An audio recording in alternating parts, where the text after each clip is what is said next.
السلام علیکم ورحمۃ اللہ وبرکاتہ۔ محترم دینی بھائیوں اور بہنوں اور عزیز طالبات، بسم اللہ الرحمن الرحیم وبہ نستعین۔ ہم لوگ اس سے پہلے والے درس میں یہ پڑھ رہے تھے، حدیث جبریل کے بارے میں بات ہو رہی تھی کہ حدیث جبریل جو بہت ہی اہم حدیث ہے، اس سلسلے میں گفتگو ہو رہی تھی۔ تو بات تقریباً ہو چکی ایمان اور اسلام اور احسان کے بارے میں،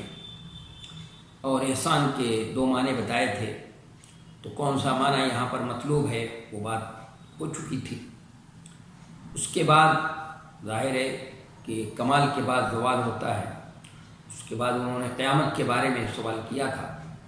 حضرت جبریل امین نے، تو آپ نے فرمایا کہ جس چیز کے بارے میں یعنی قیامت کے بارے میں تم پوچھتے ہو، جس سے پوچھ رہے ہو،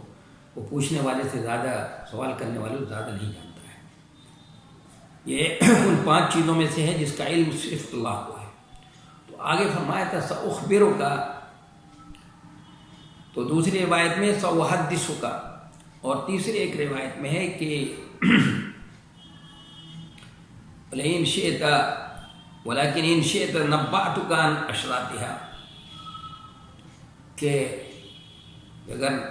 تمہاری خواہش ہو، تمہاری یہ ہو، تو میں اس کی کچھ علامتیں بتا سکتا ہوں، یا میں ان کی علامتوں کے بارے میں آپ کو بتاؤں گا۔ تو اس سے یہ بات بھی سمجھ میں آتی ہے کہ یہ تحمل حدیث کے لیے اخبار یا تحدیث یا انباء کا لفظ جو محدثین کے ہیں، انبأنی فلان یا حدثنی فلان یا اخبرنی، یہ سب جو ہیں کیا ہیں؟ یہ مترادف کلمات ہیں یہ، اور امام بخاری رحمۃ اللہ علیہ کے نزدیک مترادف ہی ہیں، جیسا کہ اس حدیث سے بھی پتہ چلتا ہے۔ دیکھیے روایتوں اختلاف سے معلوم ہے کہ تحدیث، انباء، اخبار یہ سب مترادف کلمات ہیں، ایک ہی معنی کے ہیں، ہم معنی ہیں، اس لیے تو واقع ایک ہے اور تعبیر کے لیے صرف الفاظ الگ الگ ہیں۔ بات ایک ہی ہے، واقعہ بھی ایک ہے، تعبیر کے لیے الفاظ الگ الگ ہیں۔ تو معلوم ہوا کہ یہ سب جو ہیں کیا ہیں؟ یہ کلمات جو ہیں ان میں آپس میں کوئی اختلاف نہیں ہے، مترادف الفاظ ہیں اور اس میں کوئی فرق نہیں ہے۔ امام بخاری رحمۃ اللہ علیہ کے الفاظ کی رائے یہی ہے۔ اب بھی وہ کتاب العلم کے اندر باب قول المحدث اخبر حدثنا و اخبرنا و انبانا کہہ کر امام بخاری رحمۃ اللہ علیہ اس کو پورے زور کے ساتھ، پوری طاقت کے ساتھ انہوں نے اس کو کیا کیا ہے؟ ثابت کیا ہے کہ یہ سب جو ہے وہ سب ایک درجے کے ہیں اور برابر ہیں۔ انہوں نے جناب نبی کریم صلی اللہ علیہ وسلم کی حدیث سے بھی ثابت کیا اس کو، جیسے وہ حدیث ہے کہ ان من الشجر شجرۃ لا يسقط ورقها ولا ينقطع نفعها فحدثوني ما هي۔ تو امام بخاری نے اس کو مختلف طرق سے نقل کیا ہے، سب کو جمع کیا تو کہیں حدثونی ہے، کہیں پر اخبرونی ہے اور کہیں پر انبئونی ہے۔ تو وہاں پر بھی اس طرح سے الفاظ کو استعمال کیا گیا ہے۔ تو اس سے بھی پتہ یہی چلتا ہے کہ یہ الفاظ جو ہیں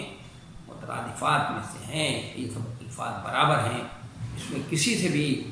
حدیث کو بیان کیا جائے، حدیث کی ثقاہت پہ، اس کی صحت پہ کوئی اثر نہیں پڑتا ہے۔ اس کے بعد یہ ہے کہ سواحدثوں کا نشرات ہے، اشرات شرط کی جمع ہے، اور جمع کا اطلاق کم از کم 3 پر ہوتا ہے، لیکن یہاں 2 ہی کا ذکر ہے، یہ 2 علامتوں کا ذکر ہے۔ تو جواب اس کا یہ ہے کہ جو لوگ یہ کہتے ہیں کہ جمع کا اطلاق کم سے کم 2 پر بھی ہوتا ہے، ان کے اعتبار سے دیکھا جائے تو یہ درست ہوگا، جواب صحیح ہے، کوئی اعتراض نہیں۔ دوسری روایت میں 3 کا ذکر آ گیا ہے، اس لیے جب 3 کا ذکر آ گیا تو پھر کوئی کیا ہے؟ انتلد الامت، ایک تطاع والا ہے، اور حفات عورات ملوک العرف، یہ 3 ہیں۔ تو نبی علیہ الصلوۃ والسلام نے جو علامت بتائی ہے، کیا علامت بتائی آپ صلی اللہ علیہ وسلم نے؟ پہلی علامت بتائی کہ انتلد اذا ولدت الامت ربها، یا اذا ولدت الامت ربها، کہ جب باندی اپنے مالک کو جننے لگے۔ اس کا کئی معنی بیان کیا گیا ہے کہ باندی مالک کو جننے لگے کا مطلب ہے کہ اسلام کا غلبہ ہوگا، جنگیں ہوں گی، لونڈیاں قید ہو کر آئیں گی، ان سے ان کا آقا، ان کا مالک جو ہے وہ میاں بیوی کے تعلقات قائم کرے گا، اور بچہ پیدا ہوگا تو لونڈی کا جو لڑکا ہوگا وہ بمنزلہ اس کے رب کے ہوگا، اس لیے کہ لونڈی کے آقا کا لڑکا آقا ہوگا، ظاہر ہے۔ ایک دوسری توجہ یہ کی کہ ایک وقت آئے گا کہ لوگ ام ولد کو بیچنے لگیں گے، جبکہ ام ولد کو بیچنا جائز نہیں ہے، اور وہ بکتے بکاتے اپنے لڑکے کے پاس آئے گی، اور اس کا لڑکا خود اس کو خریدے گا، اور وہ نہیں جان پائے گا کہ میری ماں ہے، اس طرح لڑکا اپنی ماں کا مالک بن جائے گا۔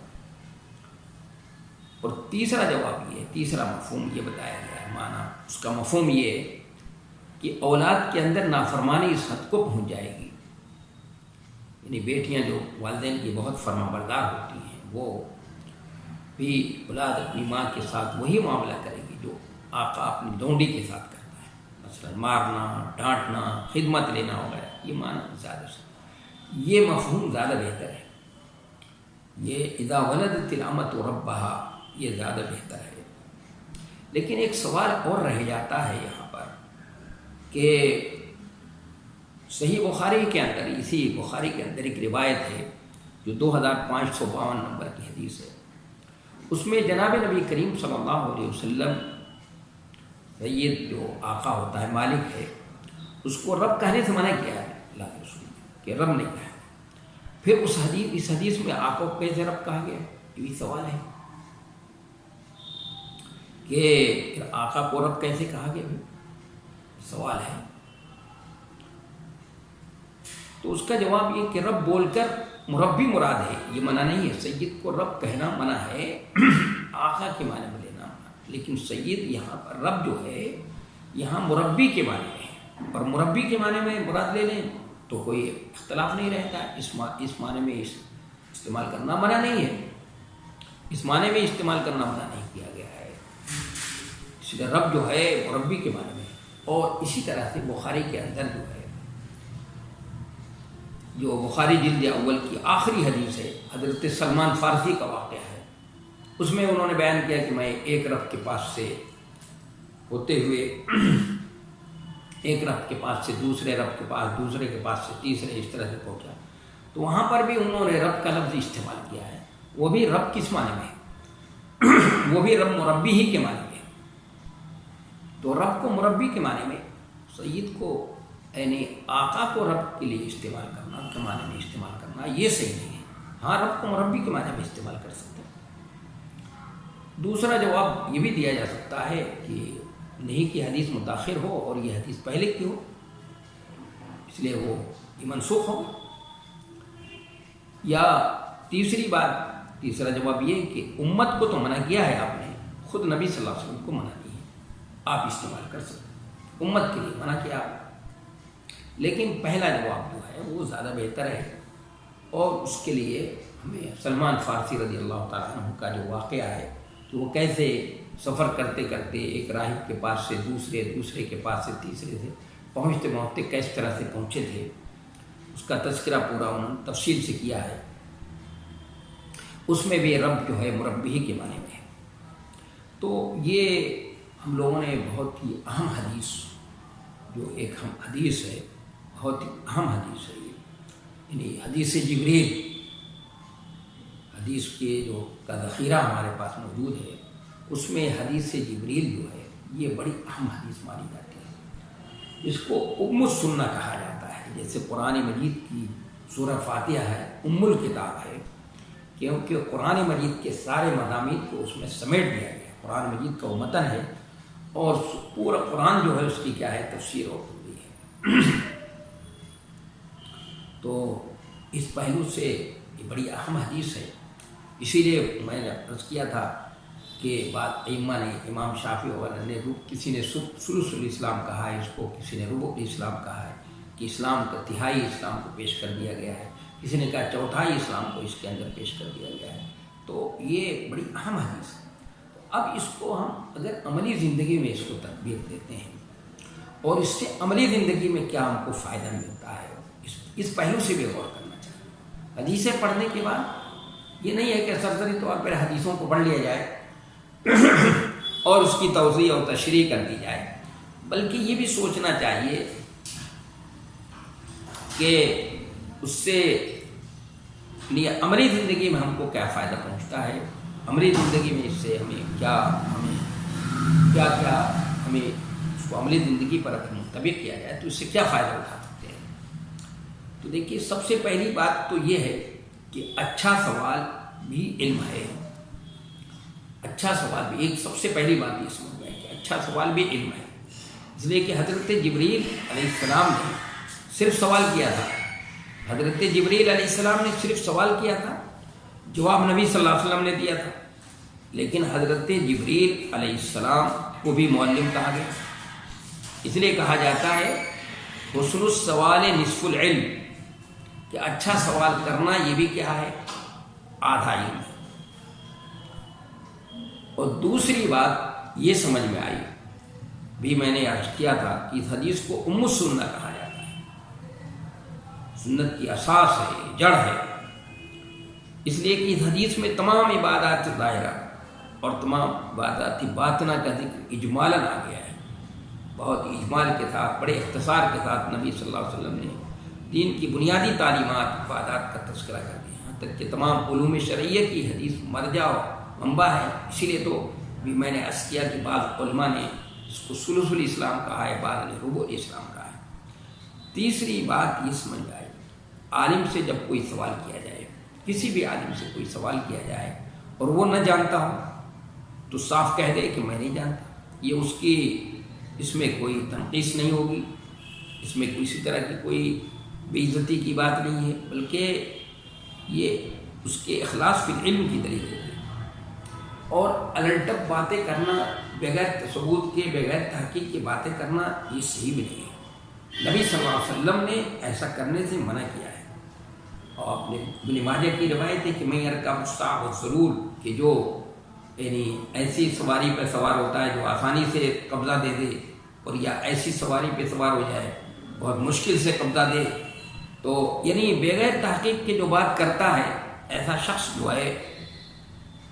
وہ لوگوں کا اعتماد اس کے اوپر سے اٹھ جاتا ہے،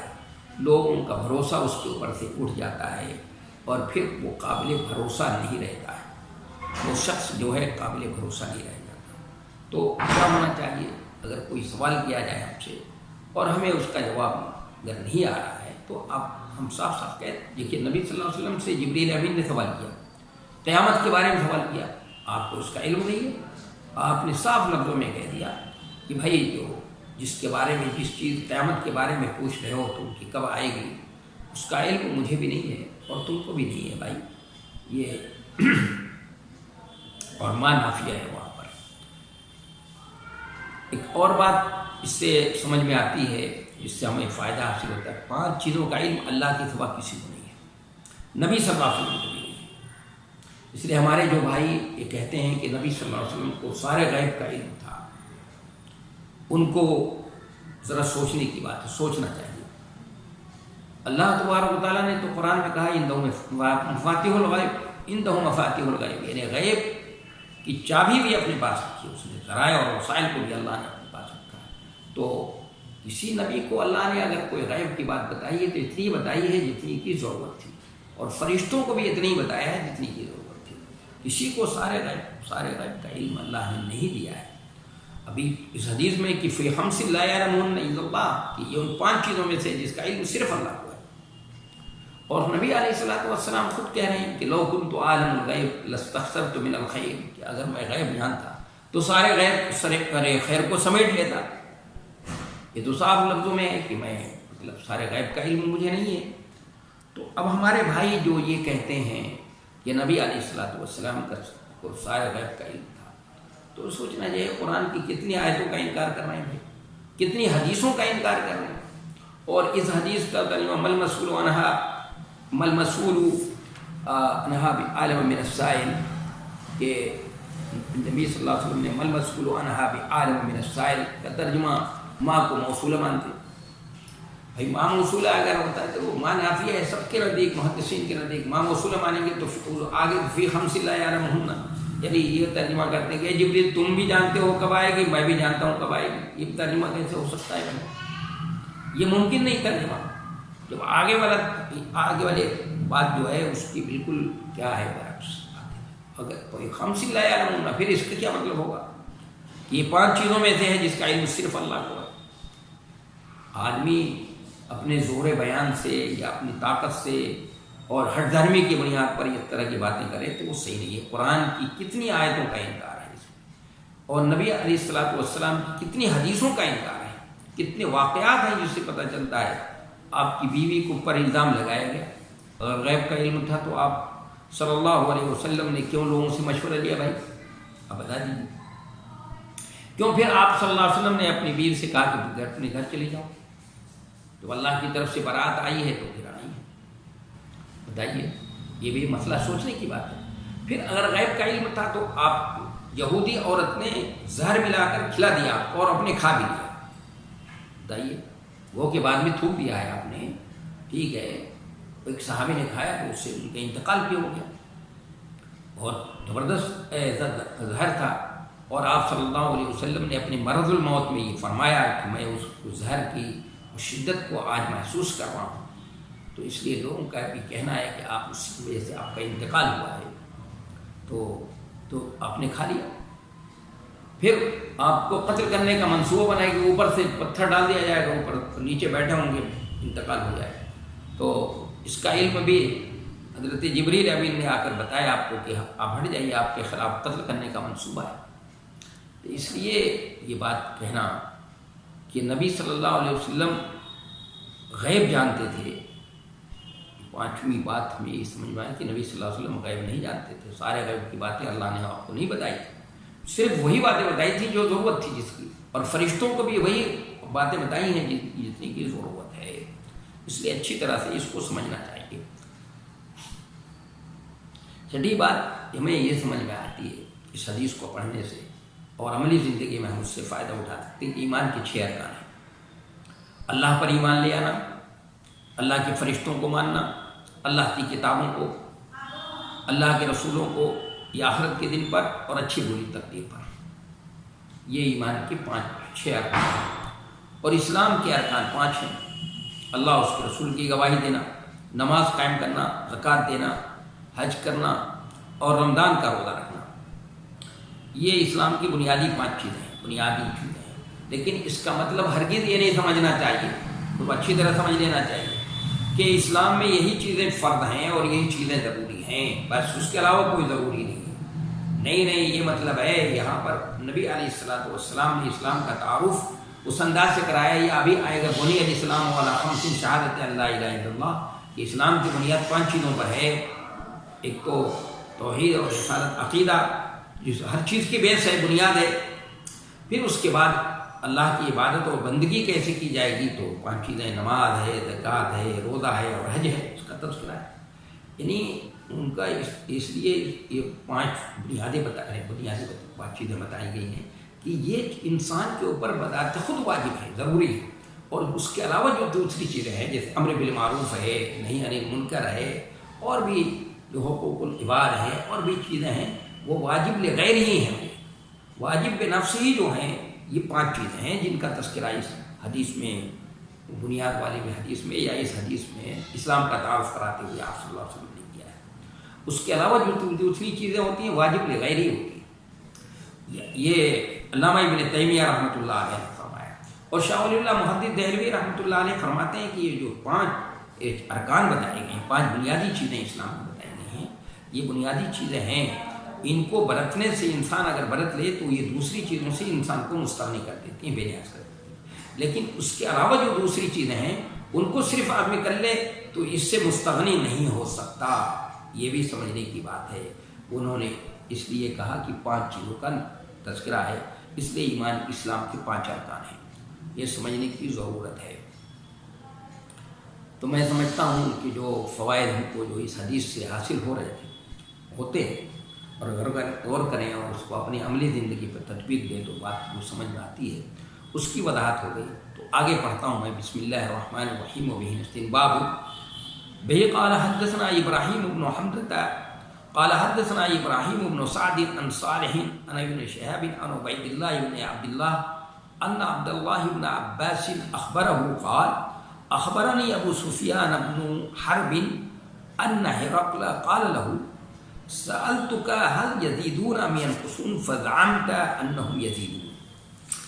وكذلك الإيمان حتى يتم وسألتك هل يرتد أحد سخطة لدينه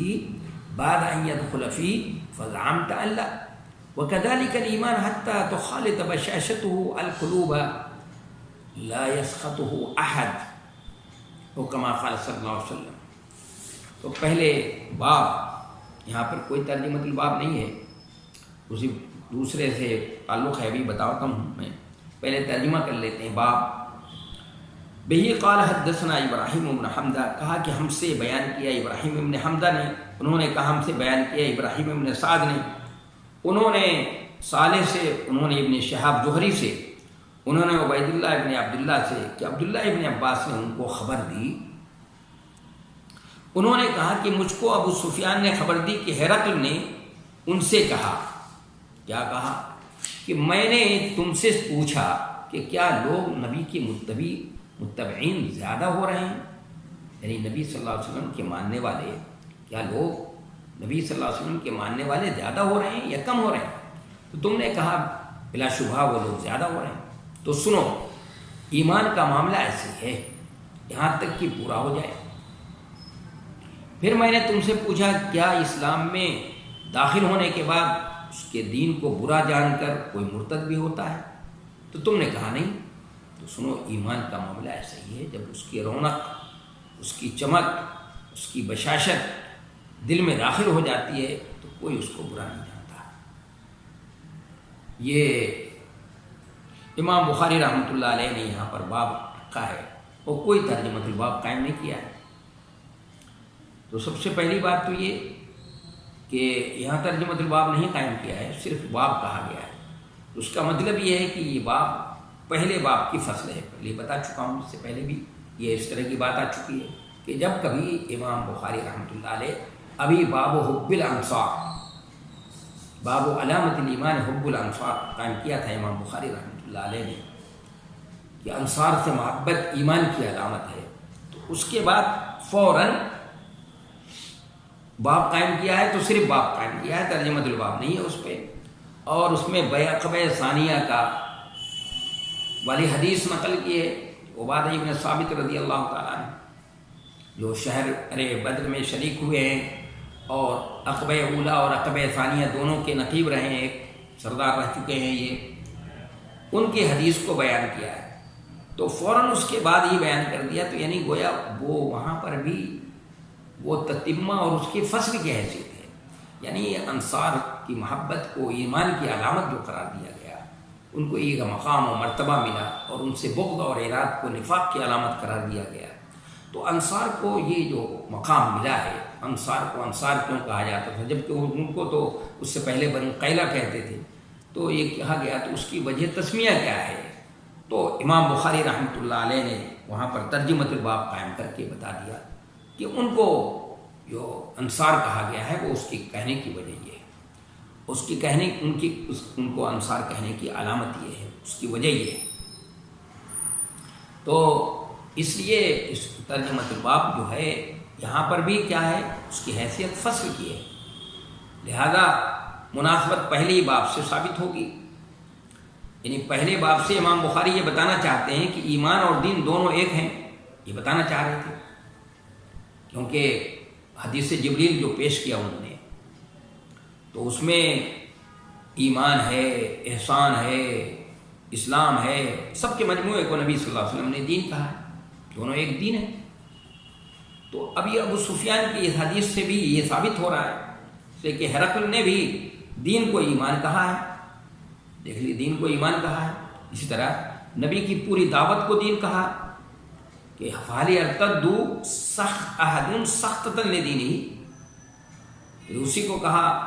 آگے كَذَلِكَ يَتِمُّ الْإِيمَانُ، معلوم ہوا کہ دین اور ایمان ایک ہیں. تو آدمی یہ کوئی کہہ سکتا ہے کہ ہرقل تو غیر مسلم نصرانی تھا، لہذا اس کی بات حجت نہیں ہو سکتی. تو اس کا جواب یہ ہے کہ ہرقل نے رومی زبان میں ابو سفیان سے کہا، ابو سفیان نے اس کی ترجمانی عربی زبان میں عبداللہ ابن عباس سے کی، اور عبداللہ ابن عباس عربی زبان اور قرآن سنت کے ماہر عالموں میں سے تھے، لیکن انہوں نے ان کی ترجمانی اور تعبیر پر انکار نہیں کیا۔ تو اس کا مطلب یہ ہوا کہ ہرقل کی بات صحیح تھی، ممکن ہے ہرقل کو یہ علم انبیاء کی پچھلی کتابوں سے کے مطالعے سے معلوم ہوا ہو، اس لیے اس نے بتایا۔ تو گویا امام بخاری رحمۃ اللہ علیہ نے جو ترجمۃ الباب پچھلا قائم کیا تھا، بتایا تھا کہ دین، ایمان، اسلام سب ایک ہیں، تو اس حدیث سے بھی بات ثابت کرنا چاہتے ہیں، مزید وضاحت کرنا چاہتے ہیں۔ ہرقل والی حدیث بھی جو حدیث ہرقل ہے وہ تفصیل سے ہمارے سامنے گزر چکی ہے، اس سے پہلے ہم لوگ باب بدیع الوحی میں اس کو تفصیل سے پڑھ چکے ہیں کہ ابو سفیان جو بعد میں رضی اللہ عنہ ہوئے، سفیان بن حرب، ہرقل نے ان سے مختلف سوالات کیے تھے، اور پھر مختلف سوالوں کا جب جواب دے لیا انہوں نے تو اس پر مختلف سوالوں کے جواب پہ تبصرہ بھی کیا تھا اور اس کا جو تبصرہ ہے بہت ہی عالمانہ اور فاضلانہ تبصرہ ہے، بہت ہی عالمانہ اور فاضلانہ تبصرہ ہے، بہت ہی، یعنی اس سے اندازہ ہوتا ہے کہ وہ بڑا پڑھا لکھا انسان تھا، آسمانی کتابوں کا عالم تھا۔ اب دیکھ لیجیے خود ہی اس نے سوال جو کیا ہے کہ حل یزیدون او ینقصون فزعمت، تو نے بتایا تھا کہ نہیں بھائی اضافہ ہو رہا ہے، تو اس نے کہا کہ ایمان کا معاملہ ایسے ہی ہو یہاں تک کہ وہ مکمل ہو جائے، یعنی ان کے اس کے متبعین بڑھتے ہی رہتے ہیں، ان کے اضافہ ہی ہوتا رہتا ہے۔ تو نبی صلی اللہ علیہ وسلم جبکہ حالات کیا تھے کہ جو بھی ایمان لا رہا تھا اس کو کس طرح ستایا جا رہا ہے، کس طرح تکلیفیں دی جا رہی ہیں، اس میں انگاروں پہ لٹایا جا رہا ہے، کسی کو چٹائی میں لپیٹ کر دھونی دی جا رہی ہے، کسی کو تپتی ہوئے ریت پر لٹا کر کے اس کی سینے پر پتھر کی چٹان رکھ دی جاتی ہے، لیکن اسلام لا رہے ہیں تو لا رہے ہیں یہ۔ اور جو اسلام کے بہت شدید مخالف تھے، جو اسلام کو ختم کرنے کو، حضرت عمر کیا ہے تلوار لے کر نکلے تھے گھر سے کہ چلو ختم ہی کر دیتے ہیں، معلوم ہوا کہ ایسا موڑ آیا کہ پھر وہ خود ہی اسلام لے آئے، اسلام کے دائرے میں خود ہی داخل ہو گئے اور اسلام کو انہوں نے قبول کر لیا۔ اور یہ تو اسلام کا معاملہ یہی ہے، پڑھتے چلے جا آپ ہو گئے، اور پھر دیکھتے دیکھتے کس طرح سے اسلام جو ہے، جیسے ہجرت کی ہے نبی علیہ الصلوۃ والسلام نے، جو مکے سے ہجرت کر کے ہم مدینہ پہنچے ہیں، تو کتنی تیزی کے ساتھ اسلام پھیلا ہے۔ اس لیے مصطفیٰ صادق الرافعی نے لکھا ہے کہ ہجرت جو شروع کی ہے آپ نے، تو جتنا قدم جس طرح سے آپ مدینہ کی طرف بڑھتے جا رہے ہیں، وہی کا دائرہ بھی وسیع سے وسیع تر ہوتا چلا جا رہا ہے، پیغام آپ کی دعوت بھی دنیا میں کیا ہو۔ اور پھر اس کے بعد یہ سوال کیا تھا اس نے کہ کوئی شخص ان کے دین سے ناراض ہو کر یہ بتاؤ، پھر میں نے پوچھا تھا کہ اسلام میں داخل ہونے کے بعد ان کے دین کو برا جان کر کوئی مرتد بھی ہوا ہے، تو اس نے بتایا تھا کہ نہیں، ایسے ایمان کا معاملہ ہے، جب اس کی بشاشت، اس کی رونق دل میں داخل ہو جاتی ہے تو کوئی ناراض نہیں ہوتا ہے اس سے، ایسا نہیں ہوتا ہے۔ تو حقیقت یہی تھی، انہوں نے کہا کہ نہیں، کوئی دین سے ناراض ہو کر، ناگوار سمجھ کر ایسا نہیں ہوا کہ کوئی مرتد ہوا ہو، اس لیے کہ اگر کوئی مرتد ہوا بھی تھا تو ایک کوئی عورت کی وجہ سے ہوئے تھے، ایک قصاص کے ڈر سے، بس یہ دو واقعے اس طرح کے ملتے ہیں۔ لیکن یہ کہ کوئی دین کو ناگوار سمجھ کر، کوئی دین کو ناپسند کر کے کوئی مرتد ہوا ہو، ایسا نہیں۔ اس لیے اس نے اس پر تبصرہ کیا تھا کہ ایمان کا معاملہ یہی ہے کہ جب اس کی رونق دل میں داخل ہو جاتی ہے تو کوئی اس کو برا نہیں کہتا، پھر کوئی اس کو نکال بھی نہیں سکتا ہے، جس کو نبی علیہ الصلوۃ والسلام نے اس لیے مسلم کو کھجور کے تنے سے تشبیہ دیا ہے، آپ نے کھجور کے تنے سے تشبیہ دیا ہے، جہاں وجہ شبہ اور بھی بتائی جاتی ہے جو حدیث کے اندر موجود ہے کہ جیسے وہ کھجور کا درخت مستقیم القامت ہوتا ہے اور سدا بہار ہوتا ہے اور ہمیشہ نفع بخش ہوتا ہے، وہ تو وجہ شبہ ہے۔ ایک وجہ شبہ اس موقع پر یہ بھی جو آیت پڑھی تھی نبی علیہ الصلوۃ والسلام نے اس حدیث کو بیان کرتے وقت کہ مثل کلمۃ طیبۃ کشجرۃ طیبۃ اصلها ثابت وفرعها فی السماء، اس سے جو وجہ شبہ اس لی گئی ہے کہ کھجور کے تنے کی جڑیں اندر کو ہوتی ہیں، کوئی معمولی سا تنا ہو اس کو کوئی اکھاڑنا چاہے تو نہیں اکھاڑ سکتا ہے، تو اکھاڑنا چاہے تو اس کو اکھاڑ نہیں سکتا ہے. اس طرح کھجور کے تنے کا معاملہ یہ کہ اگر کوئی اکھاڑنا چاہے نہیں اکھاڑ سکتا ہے. تو اسی طرح ایمان کا معاملہ بھی ایسی ہے کہ جب وہ کسی دل میں رچ بس جاتا ہے تو دنیا کی کوئی طاقت اس کو نہیں نکال سکتی ہے، کوئی اس کو ناگوار نہیں سمجھتا ہے، کوئی اس کو یہ ہو کہ ناگوار سمجھ کر کے اس کو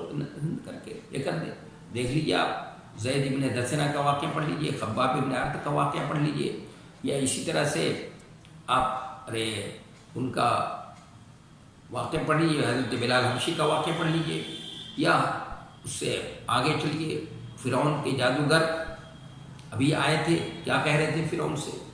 کہ ہم اگر فرعون موسیٰ کے مقابلے میں کامیاب ہو گئے تو ہمیں کیا انعام ملے گا؟ اس نے کہا بھائی اقتدار میں ساجھیداری ہو جائے گی. اور پھر انہوں نے جب دیکھا مقابلہ ہوا تو شکست کھا گئے. تو انہوں نے سمجھا کہ بھائی یہ جادو نہیں ہے، ہمیں جادو کے تو ساری چیزیں معلوم ہیں لیکن یہ تو جادو نہیں ہے بھائی، یہ تو جادو سے آگے کی چیز ہے بھائی. تو فوراً ایمان لے آئے. تو فرعون نے اس کے بعد ان کو بڑی دھمکی دی، بڑی سخت بہت سخت کہا اور کہا پھانسی کے تخت پر لٹکاؤں گا اور یہ ہاتھ پیر کٹوا دوں گا اور یہ کروں گا. لیکن انہوں نے کہا بھائی فقط ایمان تک آدھی نماز تب حاضر ہے، کیا کر سکتے ہو؟ کچھ بھی نہیں. ایمان کا معاملہ نکلتا نہیں ہے، ایمان پھر کوئی اس کو ناپسند نہیں کرتا. دیکھ لیجیے اتنا لوگوں کو تکلیفیں دی گئی، کتنی تکلیفیں مکے کی 13 سالہ زندگی میں کتنی تکلیفیں دی گئی. نبی علیہ الصلوۃ والسلام کو کتنی تکلیفیں دی کہ اگر کوئی عام آدمی ہو تو ایسے موقع پر تو آدمی ہمت ہار جاتا، حوصلہ پست ہو جاتا ہے، ہمت ہار جاتا ہے. آدمی کہتا ہے کہ بھائی بس کرو ختم. ایسا نہیں ہوا. اسی طرح بنی اسرائیل کے لڑکے کا واقعہ بھی سامنے ہے. تو اس ایمان کا معاملہ یہ ہوتا ہے. اور انشاءاللہ یہ بات مکمل ہو گئی، اور کل پھر اس کے بعد جو درس ہوگا انشاءاللہ اس میں یہ بات ہو. آگے ترجمۃ الباب پڑھیں گے. وما توفیقی